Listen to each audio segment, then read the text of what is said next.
Hey guys, in this video, I want to talk to you about how to be more positive. Yes, this is why you're here. Do you hear? Don't forget what you're fighting for. It's definitely true that we all have ups and downs in life, and so many different things happen to us throughout this journey. It's really hard sometimes to stay positive, and it's impossible to be positive all the time. Being positive is a choice. And being positive is something that will create so much happiness and fulfillment in all kinds of different areas for you.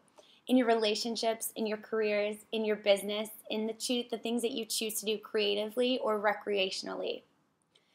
It's a choice that you make because it doesn't actually come naturally to us. So neuroscience says that it's actually easier for us to validate negative ideas than it is to validate positive ideas. So there's all kinds of bias that already exist in your brain, which is so fascinating. There's a great book called Buddha's Brain, and I highly recommend that you pick it up if you haven't heard of it already. Now, the research about this is important, but I want to focus today just on different ways that you can start waking up and feeling more positive about everything that you do in your life. So again, going back to making a choice. Gabrielle Bernstein is a really big mentor for me. Although I've never met her before, I love following the things that she writes and talks about. If you haven't seen her website, check it out. She talks about choosing differently, and something that I talk a lot about with my clients and with my friends and family is changing your mind to transform your life. It's all around changing the mind and changing the way that you think about things in order to create a new feeling for yourself, or just continue to collaborate on positive feelings that already exist. So things that energize and excite you, you can't be doing those things all the time. And if you were, it wouldn't feel as exciting and good to experience feelings of happiness and positivity and all the serotonin that goes through your brain and body when you're having a great experience. When you're out with your friends and having fun, when you've accomplished something new and exciting at work, or when you're starting to fall in love. Now, waking up with positivity is possible for you, and I want to share a few things that I do and that I recommend that you try to start feeling better every day about anything that you're pursuing or experiencing. The number one thing is waking up with gratitude. So the first thing that I practice and the first thing I do when I wake up every day is I write down 3 things that I'm so grateful for. And I used to have a wall where I wrote these things down, and in fact, I used to work with a company where we collaboratively would write down things that we were grateful for every day.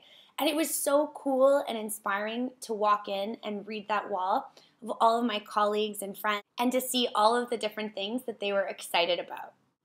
So wake up with gratitude. You know, if you live in North America or somewhere where you have clean food and water, although it sounds cliche, we are so lucky and blessed to have that opportunity. And even though sometimes we become a little bit complacent with the things that we are lucky enough to wake up with every day, it's so important to have gratitude for that. It's a blessing.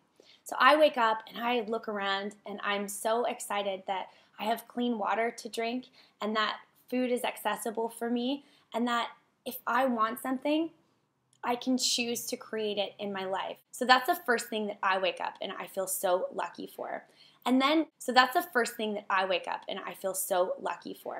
And then usually you can work back and think, what happened this week that I was really grateful for? What happened that made me feel energized and excited? What was I proud of? Did somebody say something nice to you that made you feel really good inside? Remember that and write it down. The more that you start to practice this, the more that it will start to impact the way that you go through every single day, and it's going to start to make you feel really, really good. So waking up with gratitude. Now, number 2 is choosing differently. Again, back to choosing differently. Every moment, again, can't be happy and exciting and perfect and positive, but you can choose the way that you want to think about it. So a negative experience that might come up as an example, I like to use the traffic example.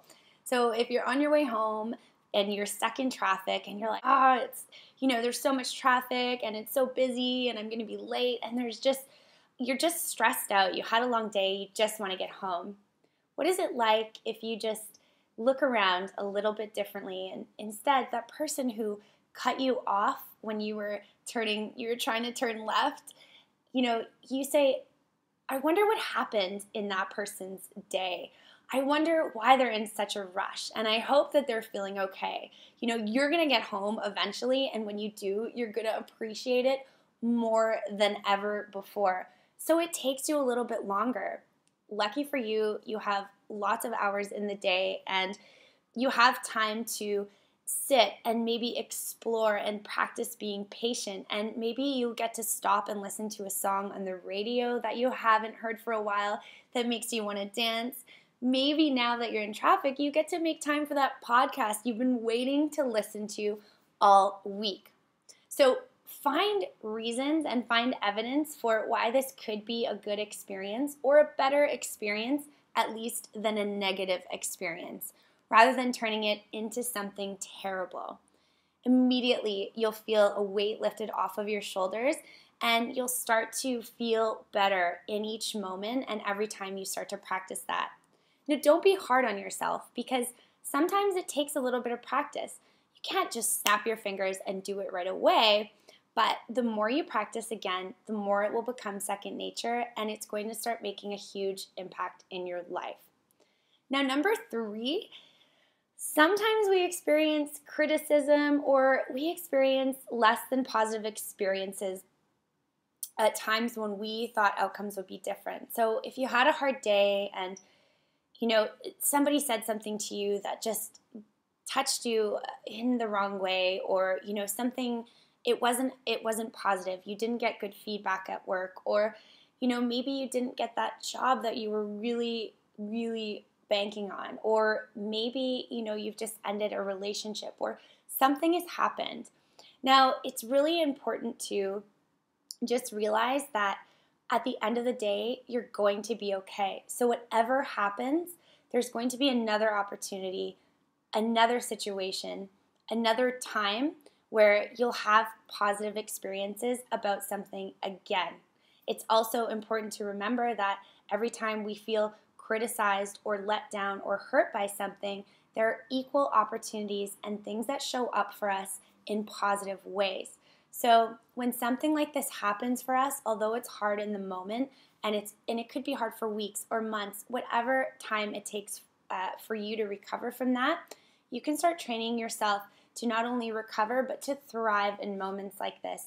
So just remind yourself, for every negative experience, or an experience that we perceive as negative, there's something to learn, and there's another positive experience waiting to be created that will have the outcome that you choose to have.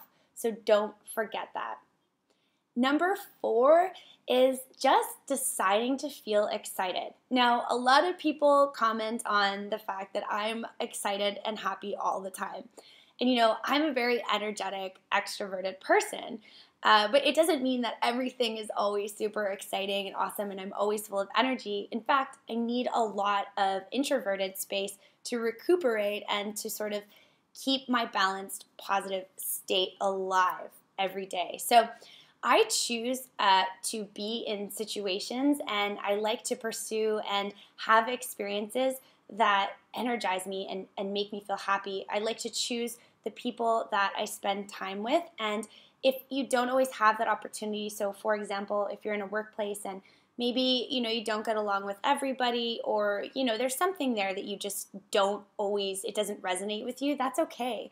You just choose to see it differently. What are 2 things that you can tell yourself that are great about being here? Or 2 or 3 things that are really great about that person that you value and appreciate versus the things that you don't value or appreciate. Again, your brain is a muscle, and you're practicing creating the space for this to be a transformative habit that comes second nature. So actually, in fact, if you practice this enough, that colleague that perhaps you don't see eye to eye with every day, the more you learn to appreciate that person, the more that it will come naturally to you every day, and those negative thoughts and those sort of tight feelings that you experience will just start to dissipate and they won't come up for you as often. So it's about choosing. Choose your environment, choose your circumstances, and start choosing to be around things that energize and make you feel good and excited. If there are people in your life that are very critical of you or that you just don't feel like you have a strong connected relationship with, or maybe your values don't align, it's also something you could consider sort of taking time to reevaluate relationship. Number 5 is definitely reevaluating the relationships that you keep in your life. You know, as adults, we have the opportunity to choose the friends that we have. We get to choose our partners, and we often get to choose where we work and the things that we do for fun.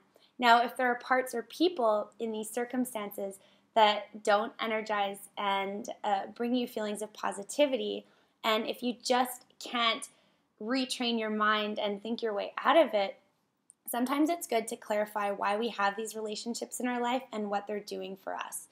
It's really hard on our self-esteem and on our confidence to be around people that don't support and ignite our values and the things that we care about, the things that we believe in. And if that's not aligned, it can throw a whole bunch of other things off. So I really hope that you can take some time to think about that if you haven't already. It's so important. So create happy, spacious environment for yourself every single day to be really grateful for the things that you have and the things that are possible for you. Connect with people that support and care about you, and make sure you do the same in return. Learn to slow down and turn experiences that sometimes feel a little bit overwhelming or stressful, maybe negative. See if you can find a space to learn from them or feel a little bit differently about them, and it will start to become second nature to you. Now, number 6 is my very, very favorite, and it's just to smile. Research shows that when you smile, it just naturally starts to happen more often. And not only does it impact the way that you feel inside and the way that you feel about the things in your life, but it also has a ripple effect on other people. So if you catch yourself frowning or making a serious face, try to smile and see what it feels like. When you start to smile with people, laugh more, and invigorate more humor and less serious stuff in your life, you'll just start feeling this way. So biggest part of feeling positive is choosing to be positive. So choose how you want to feel, put a smile on your face, hang out with awesome people, and start practicing some of the things that I mentioned in this video, and let me know how it goes for you. If you have any questions or if there's any videos that you'd like to see, please leave a comment below. You can find me on my website, alicia-hamilton.com, and follow some of my adventures on Instagram, Twitter, or Facebook, and keep smiling, stay positive, and I can't wait to see what you do next. Namaste.